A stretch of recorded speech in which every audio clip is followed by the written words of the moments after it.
ठीक है, ध्यान दो। आज के लेक्चर में ना इस वाले मतलब जो भी ये वीडियो है 5-10 मिनट्स लगेंगे इसमें, बस इसको समझना।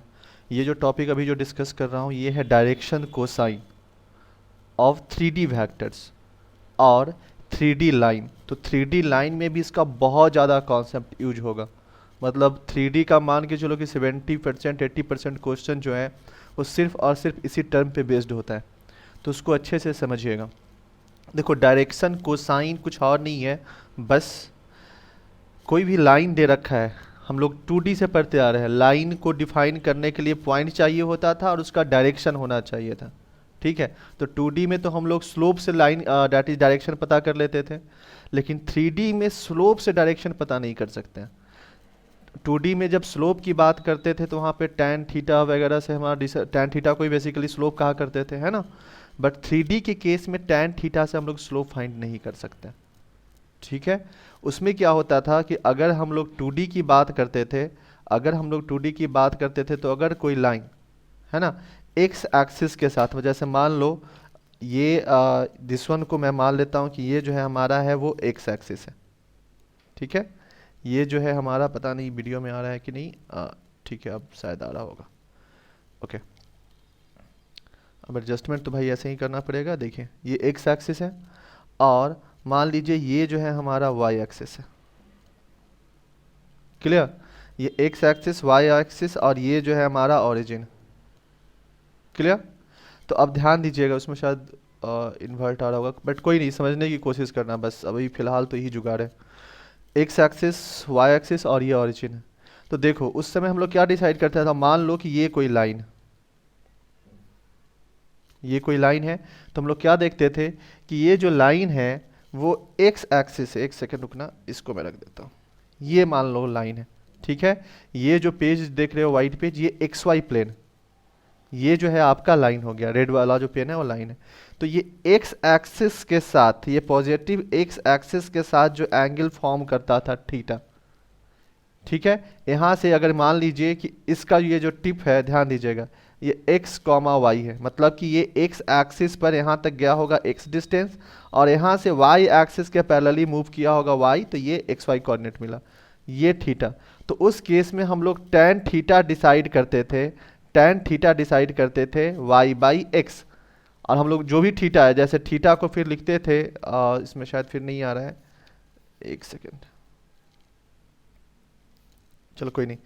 दिस वन ये थीटा हो जाता था, ये एंगल जो है वो थीटा हो जाता था, है ना, ये एंगल जो होता है वो थीटा हो जाता था। तो उस केस में हम लोग जो tan थीटा लिखते थे, tan theta y by x, और थीटा का वैल्यू अगर नहीं समझ में, अगर वीडियो में दिख रहा होगा तो वॉइस पे रिस्पॉन्ड करना वहाँ पे। ठीक है, tan theta equal to y by x और theta equal to tan inverse y by x. ठीक है, फिलहाल यही चीज़ चलता था हमारे पास। अब ध्यान दो, उस केस में हम लोग जो भी थीटा आया उसके अकॉर्डिंग बोल देते थे कि ये पॉजिटिव डायरेक्शन के साथ दिस वन एंगल पे इंक्लाइंड है, थीटा एंगल पे इंक्लाइंड। ठीक है, अब 3D केस में ऐसा नहीं होता है। जब 3D में हम लोग बात करते हैं, ये एक्स एक्सिस है वाई एक्सिस है, 3D का बेसिक्स ना, मैं जब 3D डायमेंशनल चलेगा तो वहाँ पे मैं बेसिक्स को भी बहुत टाइम लूँगा, अभी वहाँ पे नहीं दे रहा हूँ। 3D में बस इतना मान के चल रहा हूँ कि आपने क्लास 11th में जितना 3D पढ़ा था उसका मैं यूज़ कर रहा हूँ। तो ये एक्स एक्सिस हो गया हमारा, ये वाई एक्सिस हो गया, और अब एक नया एक्सिस हमने यहाँ पर डेट इज इंक्लूड कर दिया और इसका नाम हमने रख दिया यहाँ पर जेड एक्सिस। समझ में आ रहा है, ये स्क्रीन पे दिखना चाहिए, एक सेकेंड रुकिएगा। चलो थोड़ा सा एडजस्टमेंट करना भाई, अभी वो पूरा जुगाड़ से ही सिस्टम से काम चलेगा। तो आपने देखा ये जो है हमारा एक्स एक्सिस है, ये हमारा वाई एक्सिस है, और अब एक नया एक्सिस हमने इंक्लूड किया जेड एक्सिस। और ये जो लाइन पहले जो आपका जो एक्स वाई प्लेन में था, अब बेसिकली ये हवा में उड़ा और ये चला गया, एक सेकेंड रुकिएगा, ये x axis y axis z axis है, रहने दीजिए इसको। यही बस टॉपिक में थोड़ा दिक्कत होता है समझाना, खास करके वीडियो में तो और दिक्कत होगा। चलिए, ये जो चीज़ें आप देख रहे हो, ये जो है अब ये स्पेस में चला गया, समझ में आ रहा है। पहले ये प्लेन में था, एक्स वाई प्लेन में ये पेन पड़ा हुआ था, अब ये यहाँ पे चला गया। ठीक है, अब मान लीजिए कि इसका ये जो टिप है ये वाला, है ना, इस टिप का कोऑर्डिनेट है एक्स वाई जेड, यानी कि x comma y comma z. Last class में मैंने डिस्कस किया था x comma y comma z का क्या मतलब है कि ये दिस वन जो है, अब जेड वाले एक्सिस को थोड़ा सा इसको ऊपर से पकड़ो तो, ऊपर से, हाँ बस वैसे ही पकड़ के रखिए, ठीक है। तो अब ध्यान दीजिएगा और समझिएगा भी चीज़ों को, ठीक है। अगर ये coordinate x comma y comma z है ना, ये कोऑर्डिनेट जो है आपका x comma y comma z, तो ये क्या होगा कि x एक्सिस के पैरेलल, ये मैं उल्टा पकड़ रहा हूं, दिस वन, अगर इसका coordinate x comma y comma z, तो ये क्या होगा कि x एक्सिस के पैरेलल x डिस्टेंस चला होगा। समझ में आ रहा है? यानी कि ये जो यहां तक अगर आया होगा तो x डिस्टेंस आया होगा वो। भाई क्लियर हो रहा है कुछ? ये वीडियो फिर से स्टार्ट किया जाए? वीडियो फिर से स्टार्ट नहीं होगा, जो भी है इसी में देखो। क्लासरूम में भी यही होता है ना, थोड़ा सा पेन को थोड़ा ठीक करो, उस पर वीडियो पे आप मत देखो, आप अपना पेन को ढंग से रखो और आप यहाँ पे फोकस कीजिए, ठीक है। देखिए मैं कहना चाह रहा हूँ कि ये जो अगर इसका कोऑर्डिनेट अगर एक्स वाई जेड है, तो ये जो डिस्टेंस वो चला होगा, आप हैंड को ऐसे मत करो ना, आप हैंड सीधा रखो बस। ये जो डिस्टेंस चला होगा वो x डिस्टेंस चला होगा x एक्सिस के पैरेलल, और ये जो गया होगा यहाँ पर ये y डिस्टेंस गया होगा, और यहाँ से ये फिर ऊपर z एक्सिस के पैरेलल गया होगा z डिस्टेंस। यानी कि ये जो डिस्टेंस है आपका z डिस्टेंस है, ये अगर इसके फिट से अगर ये परपेंडिकुलर ड्रॉ करेंगे तो ये z होगा। तो अगर आप देखो तो ये हुआ क्या, x एक्सिस के पैरेलल यहाँ x गया, y गया यहाँ तक, यानी कि ये जो कोऑर्डिनेट है x कॉमा वाई है, ठीक है। और उसके बाद ये जेड एक्सिस के पैरेलली ऊपर की तरफ शिफ्ट हुआ। समझ में आ रहा है? तब जाकर के ये जेड कोऑर्डिनेट दे दिया, ठीक है यहाँ तक। अब समझिए, अब जो इसका कोऑर्डिनेट तो आपने डिसाइड कर लिया, अब इसका एंगल कैसे डिसाइड होगा? तो एंगल डिसाइड क्या होगा कि ये जो लाइन सेगमेंट है, ये जो लाइन सेगमेंट, ये जो रेड पेन देख रहे हो, ये एक्स एक्सिस के साथ, इसके साथ, यानी कि ये एंगल, ये वाला एंगल एक्स एक्सिस के साथ कितना एंगल बना रहा है, ये वाला जो है वाई एक्सिस यानी कि दिस वन, और ये इसके साथ, ये जो है इसके साथ कितना एंगल बना, ये वाला बिल्कुल आप लोग को वीडियो में सही से दिख रहा हो, ये एंगल। समझ में आ रहा है ना? ये जब इंक्लाइंड है इस तरीके से स्पेस में, तो ये जो है वो इसके साथ, ये जो वाई एक्सिस है इसके साथ कितना एंगल बना रहा है। और सेम वे ये जो रेड पेन है, ये वाई एक्सिस के साथ, ये जो इंक्लाइनेशन आप देख रहे हो यहाँ पे जो एंगल टाइप का बन रहा है रेड पेन, और सॉरी ये क्या कहता है, रेड पेन ये वाला, और ये ब्लैक पेन, इसके बीच में जो आप इंक्लाइनेशन, ये जो भी बन रहा है, इसके बीच जो एंगल बन रहा है, इससे इसका डायरेक्शन डिसाइड होता है, ठीक है। तो अगर ये एक्स एक्सिस के साथ इसका एंगल देखेंगे तो इसको direction cosine with respect to x बोलेंगे। अगर ये वाई एंगल के साथ है, वाई एंगल कह रहा हूँ, वाई एक्सिस के साथ जो रेड पेन एंगल बना रहा होगा, इसको direction cosine with y axis के रिस्पेक्ट में बोलेंगे। और ये जो एंगल बन रहा होगा, इस एंगल को हम लोग डिफाइन करेंगे direction cosine with respect to z axis. और ये पूरे ओवरऑल को, ये तीनों जरूरी है 3 डायमेंशनल स्पेस में इस लाइन का डायरेक्शन बताने के लिए। ये x के रिस्पेक्ट में इसका एंगल इंक्लाइनेशन, y के रिस्पेक्ट में इसका इंक्लाइनेशन, एंड z के रिस्पेक्ट में इसका इंक्लाइनेशन, ये तीनों का तीनों ज़रूरी। और इन तीनों को कंबाइनली हम लोग बोलते हैं डायरेक्शन कोसाइन। इस तीनों को डायरेक्टली हम लोग बोलते हैं डायरेक्शन कोसाइन। अब समझिएगा, ये डायरेक्शन कोसाइन, ये एक्स वाई जेड था, तो अगर ऑरिजिन से इस पेन का अगर हम लोग डिस्टेंस फाइंड करने की कोशिश करेंगे, तो ये जो डिस्टेंस है वो हो जाएगा हमारा x square y square z square, ठीक है। अब ध्यान दीजिएगा, अगर हम लोग एक्स के रिस्पेक्ट में एंगल फाइंड करना चाह रहे हैं, एक्स के रिस्पेक्ट में, तो इस रेड पेन से एक्स एक्सिस पे परपेंडिकुलर ड्रॉ करेंगे, एक्स एक्सिस पे परपेंडिकुलर ड्रॉ करेंगे। सर घूमेगा, बस ये है, ये इसीलिए मैं बार बार इसमें पढ़ रहा हूँ। अब बात ये होता है कि बाकी जगह बस रटा दिया जाता है कि इस तरीके से है, ठीक है। तो रटाने वाला काम है, चीज़ों को विजुअलाइज करो तभी 3D समझ में आएगा। अब ये इस पे परपेंडिकुलर ड्रॉ करेंगे, किस पे? एक्स एक्सिस पे। तो अब ध्यान देना, अच्छे से समझना, ये जो बेस है, बेस कहने का मतलब एक्स एक्सिस, इसका डिस्टेंस कितना हो जाएगा? एक्स यूनिट, क्योंकि यहाँ तक गए हैं ना एक्स डिस्टेंस, तो ये जो हमारा डिस्टेंस है एक्स यूनिट। और रेड वाला जो पेन है, रेड वाला जो पेन है, उसका लेंथ कितना है? Root under x square plus y square plus z square distance formula से, ये आपने 3D में पढ़ा होगा क्लास 11th में। अब देखिए रेड वाले पेन का distance root under x square y square z square, और ये जो ट्रायंगल बन रहा है तो ये जो बेस, अगर फिगर में भी देख रहे होंगे तो ये जो बेस है वो सिंपली एक्स डिस्टेंस है। क्यों? क्योंकि पॉइंट के कॉन्सेप्ट से point x y comma z था, तो ये डिस्टेंस तक यहाँ तक जो आया था वो एक्स था, फिर वो वाई एक्सिस के पैरेलली वाई मूव किया था और तब ऊपर गया था जेड। तो हमें उतना नहीं जाना है, सिंपली बेस जो एंगल बेस जो डिस्टेंस है उसका वैल्यू एक्स हो गया। रेड वाले पेन का रूट अंडर एक्स स्क्वायर वाला concept, x square plus y square plus z square. तो देखो तो हमें क्या फाइंड करना है, ये जो ट्रायंगल जो बन रहा है, रेड पेन, ये जो रेटोमीटर जो पेन है ये वाला, और ये ब्लैक पेन, इस तीनों के बीच में जो एंगल बन रहा है ये राइट एंगल ट्रायंगल होगा। बस इस पे फोकस कीजिए, अब 3D वगैरह भूल जाइए। ये राइट एंगल ट्रायंगल होगा, तो राइट एंगल ट्रायंगल होगा तो देखो तो ब्लैक पेन और रेड पेन के बीच में जो एंगल बनेगा हम लोग मान लेते हैं वो एंगल है अल्फा, वो मान लेते हैं अल्फा। तो हम लोग कॉस अल्फा निकाल सकते हैं। कॉस अल्फा क्या होता है, कॉस थीटा क्या होता है, base upon hypotenuse b upon h. तो हमारा बी वैल्यू कितना हो जाएगा, तो जो ब्लैक पेन का जो लेंथ है वो हमारा बी हो जाएगा, यानी कि ये वाला जहां से ये पेन का जो टिप मिल रहा है ये वाला, समझ में आ रहा है ना। तो हमारा बेस हो जाएगा ब्लैक पेन और हाइपोटेनिस हमारा हो जाएगा, अगर देखें यहाँ से ध्यान से तो हाइपोटेनिस हमारा हो जाएगा जेड एक्सिस, नहीं बेवकूफ, रेड पेन।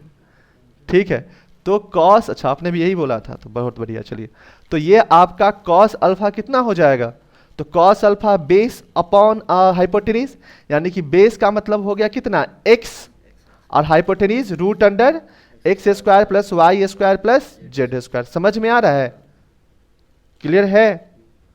ठीक है, तो ये हमारा किसका हो गया, कॉस अल्फा का वैल्यू हो गया। यानी कि अल्फा क्या था, ये जो लाइन था, ये लाइन एक्स एक्सिस के साथ कितना एंगल बना, तो एक्स एक्सिस के साथ हम लोग मान रहे हैं अल्फा एंगल बना रहा है, तो वहां पर हम लोगों ने कॉस अल्फा का वैल्यू निकाल लिया। ठीक है, कॉस अल्फा का वैल्यू निकाल लिया।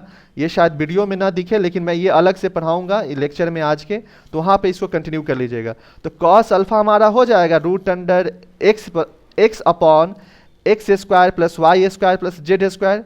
अगर दिख नहीं रहा है वीडियो में वो, क्योंकि कैमरा उतनी अच्छे क्वालिटी का नहीं है, तो आप जस्ट वॉइस पर रिस्पॉन्ड करना, लिख लेना cos alpha equal to x upon root under x square y square z square. ठीक है, alpha where alpha is the angle with respect to x axis. ठीक है, अब देखो बच्चे, अब हमें क्या फाइंड करना है कि ये जो रेड पेन है वो वाई एक्सिस इसके साथ कितना एंगल बना रहा है, ये वाला। ठीक है, ये डायरेक्टली आपको कैमरे में नहीं दिख रहा होगा, इसका रीजन है क्योंकि कैमरा बिल्कुल इसके सामने, इसलिए नहीं दिख रहा होगा, बट आप अब देखो अब क्या कर सकते हैं। ठीक है, अब यही ये थोड़ा सा क्लास है ना कि ये सामने से अगर हो तो ज़्यादा बेटर। तो अब देखो ये एंगल हमें फाइंड करना है, ये है ना। तो अब क्या करते हैं कि यहाँ से भी इसे परपेंडिकुलर ड्रॉ कर देते हैं, ये चीज़ें बिल्कुल भी आपको वहाँ से नहीं दिख रहा होगा। ठीक है, ये आपको समझ में आ रहा है ना, ये परपेंडिकुलर ड्रॉ करेंगे तो ये फिर से अगेन राइट एंगल ट्रायंगल बन जाएगा। ठीक है, तो अब इसमें मान लेते हैं कि ये वाई एक्सिस के साथ, वाई एक्सिस के साथ, ये समझिएगा वाई एक्सिस के, हाँ ये यहाँ से दिख जाएगा। ठीक है, ये इंक्लाइन ऐसे कर ले रहे हैं, अब ध्यान दीजिए ये परपेंडिकुलर ड्रॉ किया, इसमें बिल्कुल आ जाएगा, थोड़ा सा ना देखिए, ये इंक्लाइन था, ये देखते हैं कि वाई एक्सिस के साथ कितना एंगल बना रहा है। तो हम लोग क्या करते हैं कि इसके टिप से ये x comma y comma z था, यहाँ से इस पर परपेंडिकुलर ड्रॉ कर लेते हैं। ठीक है, यहाँ से इस पर परपेंडिकुलर ड्रॉ कर लिया, ये देखिए अगेन अगेन ये एक राइट एंगल ट्रायंगल बन गया, और ये एंगल हमें फाइंड करना है। तो अगेन ये जो रेड पेन है वो हाइपोटेनिस की तरह बिहेव करेगा, और वाई एक्सिस का ये जो लेंथ है यहाँ तक जहाँ पे मैं टिप रख रहा हूँ, तो ये जो लेंथ बच रहा है ये वाला, ये हमारा बेस की तरह बिहेव करेगा। हम लोग मान लेते हैं कि ये जो एंगल है दिस वन, ये वाला जो एंगल है, ये जो एंगल है वो है वाई, नॉट वाई, इसको ऐसे मानिए गामा, नॉट गामा भी, बीटा, अल्फा ये थोड़ा सा कन्वेंशन है, बीटा बीटा मान लीजिए। ठीक है, कुछ भी मान सकते थे, थीटा भी मान सकते थे, थीटा 1 थीटा 2 थीटा 3, बट ये थोड़ा सा ना बाद में इसको रिलेट करूंगा बहुत जगह। ठीक है, बुक के स्टैंडर्ड कॉन्सेप्ट से मैं इसको रिलेट कर दूंगा। तो मान लेते हैं कि बीटा है, तो हम लोग कॉस बीटा निकाल सकते हैं। कॉस बीटा हो जाएगा वाई एक्सिस का ये वाला जो लेंथ है दिस वन, यहाँ से यहाँ तक जो गया ये वाला, यानी कि वाई, और एंड हाइपोटेनिस हो गया रूट अंडर एक्स स्क्वायर वाला concept, root under x square plus y square plus z square. तो कॉस बीटा का वैल्यू क्या हो जाएगा, तो कॉस बीटा का वैल्यू हो जाएगा हमारे पास अगर देखेंगे तो y upon root under x square y square z square. समझ में आ रहा है। एंड सिमिलरली अब ध्यान दीजिए, ये जो है जेड एक्सिस इसके बीच में एंगल फॉर्मेशन बनेगा, तो अब क्या करेंगे, यहां से इससे इस पे परपेंडिकुलर ड्रॉ कर लेंगे। फिर से ये ट्रायंगल बन रहा है, ये जो है परपेंडिकुलर की तरह बिहेव कर रहा है यहाँ पे। समझ में आ रहा है। तो ये फिर से एक राइट एंगल ट्रायंगल बन गया, जिसमें ये जो पेन है, ये वाला जो पेन है वो इस पे परपेंडिकुलर की तरह बिहेव कर रहा है, यानी कि एंड रेड पेन जो होगा वो हाइपोटेनिस की तरह बिहेव करेगा। अब देखिए, मान लेते हैं कि ये जो एंगल फॉर्मेशन है, ये वाला, सॉरी, ये जो एंगल फॉर्म हो रहा है, ये यहां से नहीं दिखाई देगा, मैं इधर से बता देता हूं, ये ठीक है ना, ये रेड पेन, ये जो भी बन रहा है रेड पेन, और ये जो आपने पेन पकड़ रखा है इसके बीच में ये भी एंगल बन रहा है ना, भी जो बन रहा है, तो इस दोनों के बीच में कुछ इंक्लाइनेशन है। हम लोग इस इंक्लाइनेशन की बात कर रहे हैं। तो मान लेते हैं कि ये जो एंगल इन दोनों के बीच में बन रहा है वो है गामा, ठीक है, और यहां से हमने इस पे परपेंडिकुलर ड्रॉ कर दिया राइट एंगल ट्रायंगल। तो अब देखो, तो इसमें अगर कॉस गामा की बात अगर हम लोग करेंगे तो बेस हमारा कौन हो जाएगा, ये जो ब्लैक पेन आपने पकड़ रखा है, तो उसका वैल्यू कितना हो जाएगा, z, z coordinate x y z इसका माना था ना, इसलिए जेड, ये x axis y axis z axis के लिए नहीं, इसका जो पॉइंट था जेड था। अगर मान लीजिए इसका कोऑर्डिनेट z1 होता तो ये जो डिस्टेंस बेस लेते वो z1 लेते। अगर मान लीजिए कि इस टिप का कोऑर्डिनेट x1, y1, z1 है, तो ये जो बेस उस समय लेते वो z1 हो जाता, और हाइपोटेनिस का length root under x1 square plus y1 square plus z1 square हो जाता। ठीक है, और कॉस गामा का वैल्यू z1 अपॉन, ठीक है, root under x1 square plus y1 square plus z1 square होता है। समझ में आ रहा है ना। बट हमने यहाँ पर x y z लिया है सिंपली, तो उसी के रिस्पेक्ट में सब लिखेंगे, यानी कि हमारे पास कॉस गामा का वैल्यू हो जाएगा, कॉस गामा का वैल्यू हो जाएगा, चलो अब काम हमारा हो गया है, कॉस गामा का वैल्यू अगर यहाँ से देखें तो z upon x square y square z square हो जाएगा। ठीक है, ये दिख नहीं रहा, कोई दिक्कत नहीं है, ये सारी चीज़ें मैं जो पीडीएफ वाला लेक्चर है उसमें कंटिन्यू करूंगा। और बस एक रिलेशन होता है, यही जो तीनों जो है ना, cos alpha, cos beta, cos gamma, ये एक्चुअली क्या है, कॉस का जो पूरा नाम है कोसाइन होता है, कॉस का जो पूरा नाम होता है कोसाइन होता है। और यहाँ पर चूंकि इसको डायरेक्शन के लिए यूज़ कर रहे हैं, यहाँ पर हम लोग डायरेक्शन के लिए यूज़ कर रहे हैं, इसीलिए इसको बोलेंगे डायरेक्शन कोसाइन। अब समझ में आ गया कहाँ से ये पूरा कहानी था। कॉस का एक्चुअली मतलब पूरा नाम कोसाइन, और इसका यूज कॉन्सेप्ट का किया जा रहा है डायरेक्शन के लिए, that's why this name is direction cosine.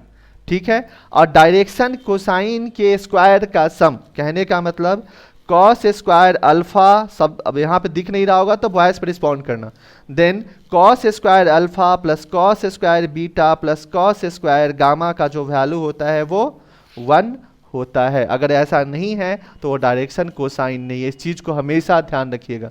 Direction cosine का जो सम होता है वो आपका 1 होता है। ठीक है, क्लियर हो रहा है।